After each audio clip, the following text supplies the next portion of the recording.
Well, Seneca is the head games maker, so his responsibilities include everything from the presentation before the actual games to creating the arena, the virtual arena in which they fight, whatever the landscape will be, whatever the challenges will be there, the weapons that are laid out. He needs to assess all of the tributes that are picked and to see what their talents are or their lack of talents.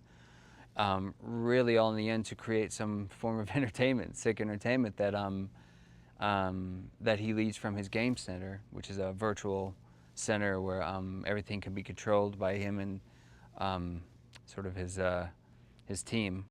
I gathered from the books that the arenas take a long time to build, that they're not just a process that's put together in the last few days.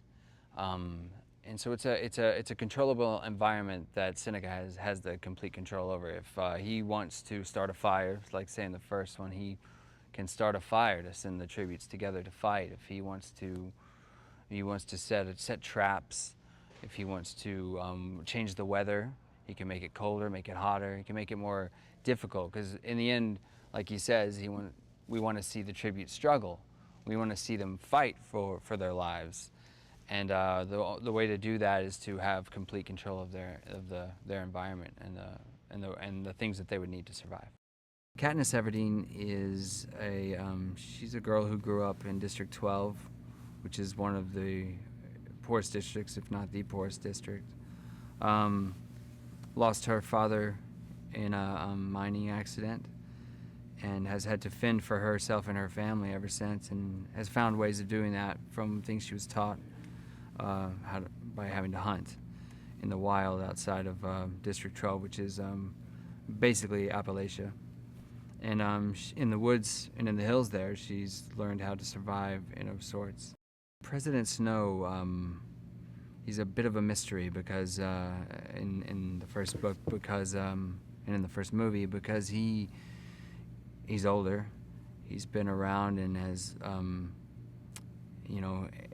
he's almost old enough to see how the Capitol had to pay for the rebellion, how close it came. It's familiar to him, and I think Katniss represents a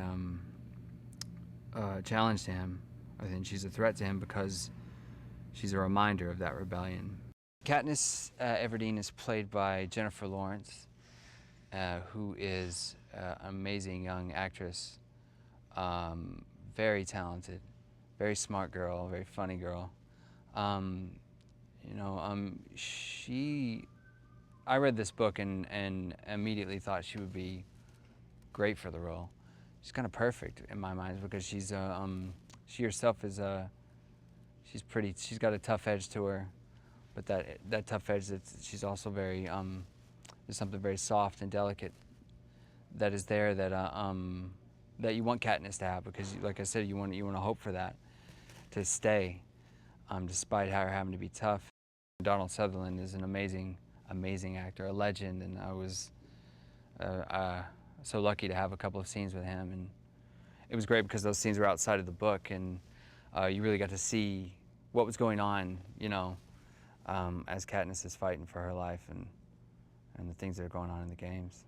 Gary and the casting director, Deborah Zane, who is incredible, has thought of some really great people to fill out roles that maybe they wouldn't always do, because on paper they look small, but really, they shine with this writing and with Gary. And I got to do a great scene with Stanley Tucci, who I have been a fan of my whole career and before.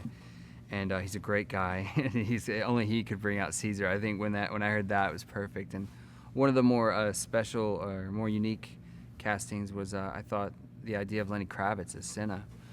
And it's not somebody you maybe would have thought of right away, but when I heard that, I thought that's perfect. It's a quiet, stylish, cool dude who would be perfect for Cinna.